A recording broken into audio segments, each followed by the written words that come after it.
in Marriage is our guest, Dr. MAGDAH AMER, a counselor. Very good morning to you, Doctor. Thank you very much for joining us. Good morning. Okay, Doctor, so how true is communication critical for growth in a marriage and in a relationship? In fact, communication is an art. Communication skills is an art. We have to learn it. And I have to stress on three components in communication skills. We've been elaborating this in details before with the previous session with you.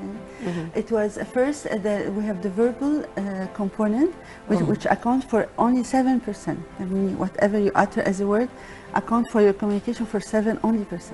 Then I want to stress on the second one, which is account for 55%, which is the body language. Body language, it means your gesture, your facial expressions, how you react with your shoulder, etc. And then the third one will be the non-verbal, which is account only for 38%, is the tone of your voice. So at least we start by this as we recall whatever you said, and then we start by our topic is regarding men and women. First, men and women, they are different. They are not competing with each other. They are two entities that are complementing to each other. The whole universe is created by two entities, the yin and the yang, according to the Chinese medicine, or the positive and the negative. Each one plays its role perfectly, and no one can replace each other. I mean, the stem cannot play the role of the roots, and vice versa. So this concept is very important to build up a healthy relationship between husband and wife. That we're here to complement each other. We're here to nurture all our levels. That means mental level. We put we establish our goals, and each one has to assist the other and motivate the other to achieve his goal. On the emotional level, it's very important to discuss together and to feel free to express whatever you feel. And a physical level, of course, it has lots of, you have to learn a lot. So it's a whole concept, how especially not to adopt what we call win-lose concept, that means no, we're here to compromise. So the art of compromise, there are certain keywords, I'll stress on it, to build up a healthy relationship. Number one is compromise. Compromise is number one, very important. Each one, we shouldn't struggle to convince the other by his opinion. Another, list of things you have to compromise. Instead of accusing the other, we should replace the accusation by appreciation and understanding, especially. Second, instead of using the language of being, closeness, we should be open to the other perspective, open to the other view, and not my opinion, and that's it. Since both men and women communicate differently, as you've mentioned, because they are different, so sure there are challenges. How can you help them bridge the gap? First, as you said, number one is, second will be flexibility. Instead of being rigid to each other, they have to be flexible. Because in NLP, it was found that we have to accept people as they are. The only way to really to build up this a good relationship is to be flexible. Change your way if it doesn't work. Another way also is, I'll just check, is instead of complaining, you better be appreciation, because men seeks to be appreciated. So if women doesn't understand this, they will look around somewhere else. So the Prophet ﷺ, he said, يا معشر النساء تصدقنا فإن كنا أكثر أهل النار. Then that means the Prophet was advising women to give charity, money for charity, because they used to يكفرن العشير, that means they used to complain a lot about their husband. So this is one of the big mistakes, is complaining. So we replace complaining by appreciation. We replace rigidity by flexibility. We replace defensiveness by openness. And we replace silence by sharing. Sharing is very important. We are one person. I mean, any problem has to be shared together. We have to show sympathy, empathy, and especially if the husband feel depressed, never ever feel the opposite, that you are happy. You have to share whatever his feeling is. This is part of the art of communication. Also, we have to shift the negative thoughts by positive thoughts. Positive thoughts, that means focus on at least three qualities. I'm talking to women, especially today.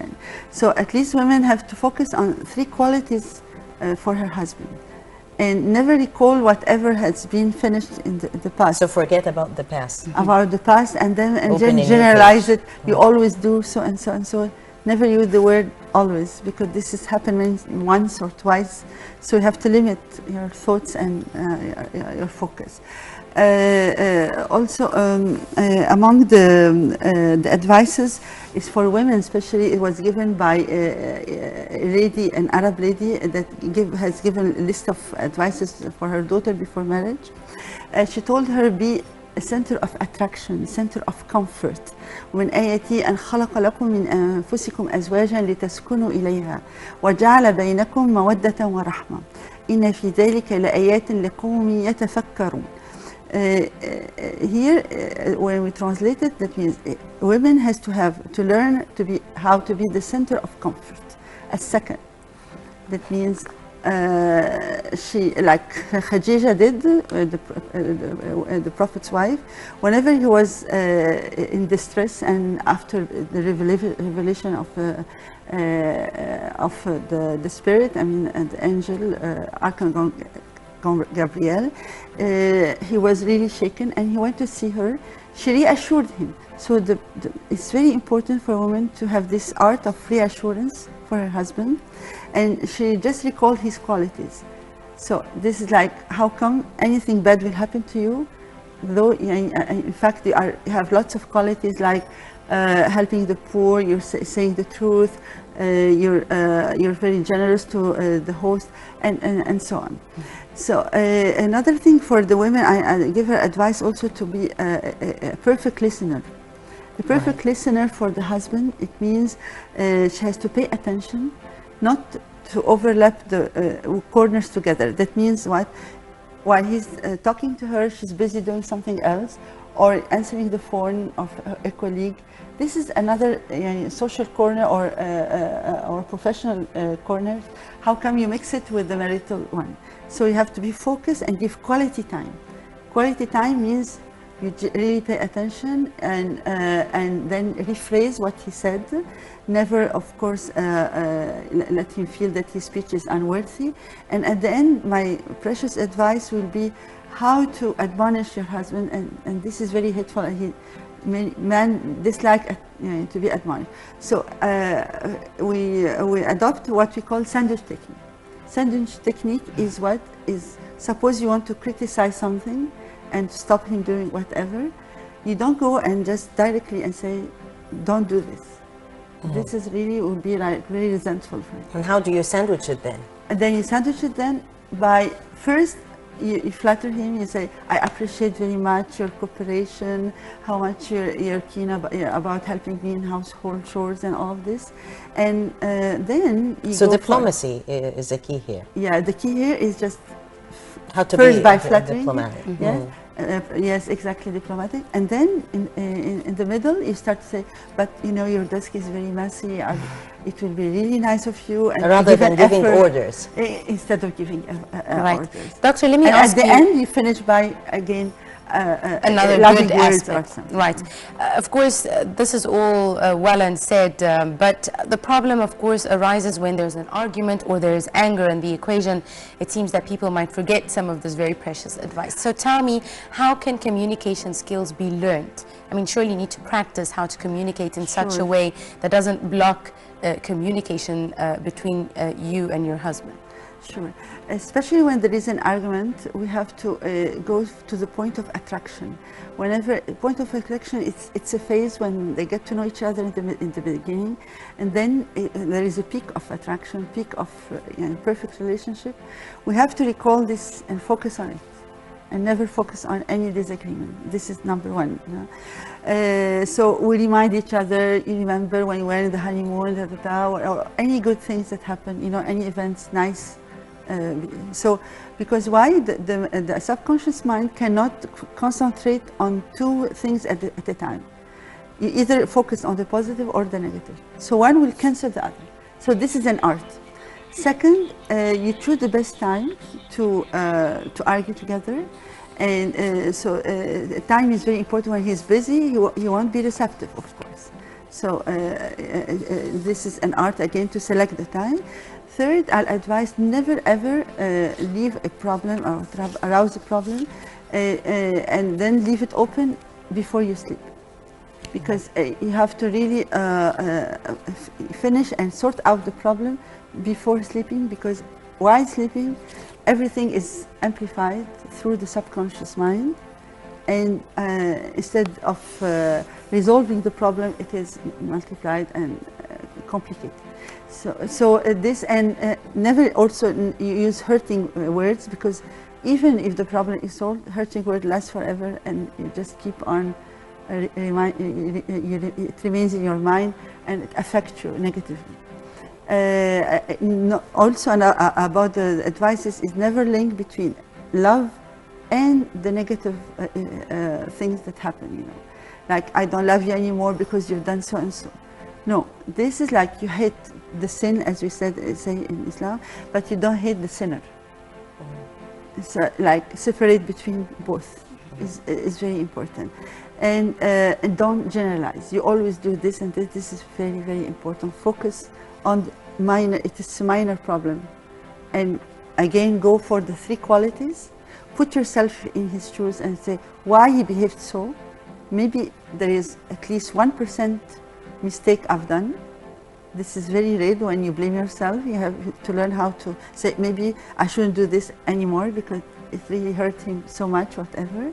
So it's a whole art, how whatever he dislikes, you avoid. You have the list, and you know well what you're doing.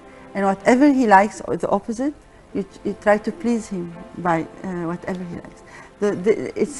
You have to learn, it's a whole art of communication, and you have to know that a word can change from a horrible relationship into really harmony. A nice gesture, it could be really touching in his heart.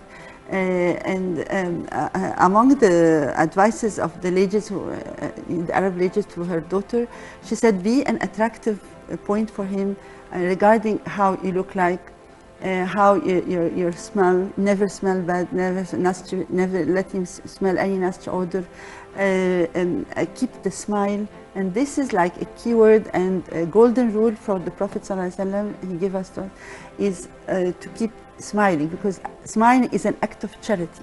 Right. I guess we should end here on that optimistic note, so that we will keep on smiling the rest of the day. Dr. Magda Amer, marriage counselor, thank you very much for being here.